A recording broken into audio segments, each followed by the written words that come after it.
আজি মোৰ আখালত মই প্ৰস্তুত কৰিবলৈ লৈছোঁ আমাৰ পৰম্পৰাগত হুতলি পিঠা আৰু জোনবিৰি পিঠা।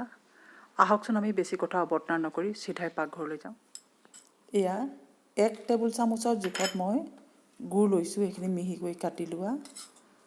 আৰু তিল পিঠা বনাবৰ বাবে মই তিল ভাজি খুন্দি লোৱা আৰু তিলৰ পুৰৰ দৰে এইখিনি পুৰ বনাই লৈছোঁ। বৰা চাউলৰ পিঠাগুড়ি মই আধা বাটি লৈছোঁ। ভাত খোৱা চাউল বা আৰৈ চাউলৰ পিঠা মই 1.5 বাটি লৈছোঁ, মুঠ 2 বাটি হ'ল। আৰু নিমখ এচিকুট দি দিছোঁ। পিঠাখিনি মই অলপ আগতে খুন্দি লোৱা বাবে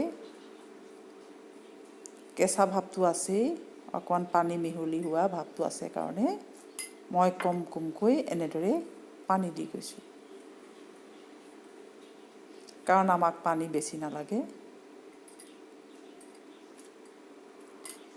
ইয়াত দেখিছে মই 3 চামুচ নিদিলোৱে, কিন্তু অলপ পানীৰ পৰিমাণটো বেছি হোৱাত আৰু অলপ বৰা পিঠা তাত দি দিলোঁ। এনেদৰে মঠি ল'ব। ইয়াত বৰা পিঠা পৰিমাণতকৈ আৰৈ চাউলৰ পিঠা পৰিমাণটো বেছি যে হৈছে, এনেদৰে ভাঙি চালেই গম পাব। ইয়াত দেখিছে আৰৈ চাউলৰ পিঠা পৰিমাণটো ইয়াত বেছি আছে আৰু এনেদৰে বনাব লাগে। এয়া মই হুতলি দেখাইছোঁ, আমাৰ অসমীয়া বাদ্য। এয়া আমাৰ অসমীয়া অলংকাৰ জোনবিৰি। আজি মই হুতলি আৰু জোনবিৰি পিঠা বনাম। দুয়োটা বনোৱা পদ্ধতিটোৱে একেই। মই দেখুৱাই দিছোঁ। হাতত অলপ মিঠাতেল এনেদৰে মোহাৰি ল'ব আৰু এটা লাড়ু বনাব। লাড়ুটো আপোনাৰ কিমান চাইজত কৰে সেইটো সম্পূৰ্ণ নিজৰ ওপৰত কথা। আৰু এনেদৰে বাতিটোৰ দৰে কৰিব। তাত এচামুচ বা তাতকৈ কমকৈও দিব পাৰে বা বেছিকৈ দিব পাৰে পুৰ ভৰাই দি এনেকৈ চেপি যাব। তেতিয়া অকণো ফাঁক নাথাকে আৰু হাতেৰে দীঘলকৈ এটা লাড়ু বনোৱা নিচিনা, লাড়ু নহয় আচলতে দীঘলকৈ এটা ঘূৰাই দিব। আৰু আকাৰটো আপুনি জোনবিৰি দিয়ে বা হুতলি দিয়ে সেইটো নিজৰ কথা। মই প্ৰথমতে হুতলিৰ ৰূপটো দিছোঁ আৰু অলপ তিল লগাই দিব, কাৰণ তিলে আমাৰ হুতলি বা জোনবিৰি পিঠাটোৰ সৌন্দৰ্য বঢ়ায়। এনেদৰে হুতলি বা জোনবিৰি পিঠা বনাই যাব পাৰিব। এনেদৰে মন কৰি যাবচোন, কাৰণ আমাৰ পৰম্পৰাগত পিঠাসমূহ ফাটি যোৱাৰ সম্ভাৱনাটো খুব বেছি হয়। সেয়েহে আমি বহুতে সাৱধান হ'ব লাগে। এটাত তিল সানি দিছোঁ আৰু এটাত তিল নসনাকৈ মই দিছোঁ। এনেকৈ আটাইকেইটাই মই কৰি ল'লোঁ আৰু এই হুতলিটোৰ নিচিনাকৈ বনাই শেষৰ ফালে অকণমান কিনাৰটো এনেকৈ টিপি দিলত আমাৰ জোনবিৰি আকৃতি হ'ল। এয়া দেখিছে আকৃতিটো জোনবিৰিৰ দৰে। এইটো নিজে কৰিব পাৰি, একেবাৰে সাধাৰণ কাম। অকণো ফাটি নাযায়, এনেদৰে আমি বনাব পাৰোঁ। আৰু অলপ অলপ তিল এনেদৰে জোনবিৰি পিঠাত লগাই ল'ব। এইখিনি ভালদৰে ধুই শুকুৱাই লোৱা ক'লা তিল হয়। দেখিবলৈ কিমান ধুনীয়া দেখিছে নহয়নে?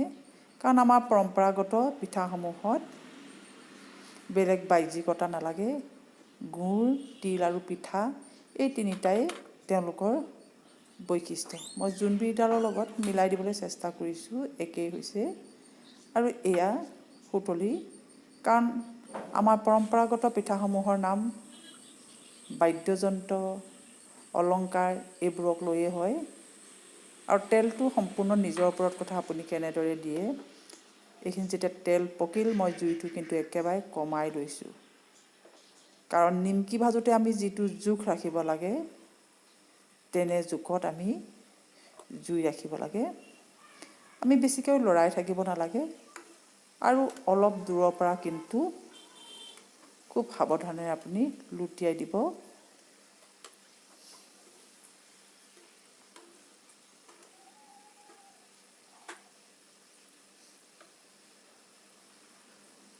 দেখিলে মই লুটিয়াই দিছোঁ, অলপ ৰঙচুৱা ভাৱ এটা আহি গৈছে। মই দেখুৱাই দিবলৈ চেষ্টা কৰিছোঁ। ধুনীয়া ৰঙচুৱা ভাৱ এটা আহিছে। এয়া অকণো ফাটি যোৱা নাই, কাৰণ আমাৰ পিঠা সংমিশ্ৰণটো খুবেই ধুনীয়া হৈছে। আৰু এনেদৰে পুৰি যাব।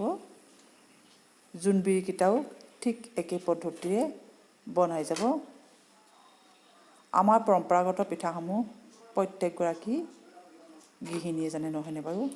মোৰ বনোৱা পদ্ধতিটো আপোনালোকে বনাই চাব আৰু কেনে পায় লাইক কৰি কমেণ্ট কৰি জনাবলৈ নাপাহৰিব।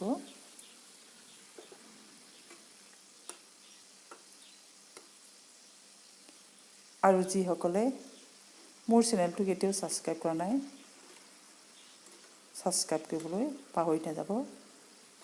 আৰু কাষতে থকা বেল আইকনটো টিপি দিলে আহিবলগীয়া ভিডিঅ'সমূহৰ সম্ভেদ আপোনালোকে বিহু আগতে পাই থাকিব।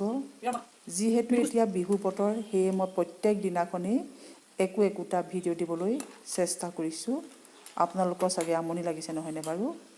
কিন্তু মই ভাবোঁ বিহু আগতে যদি নিদিওঁ বিহু বস্তুৰ, তেতিয়াহ'লে বিহু পিছত দি পেলাই কি লাভ? সেয়ে মই সদায় আপোনালোকৰ সুবিধাৰ বাবে একোটাকৈ ভিডিঅ' আপলোড কৰিছোঁ।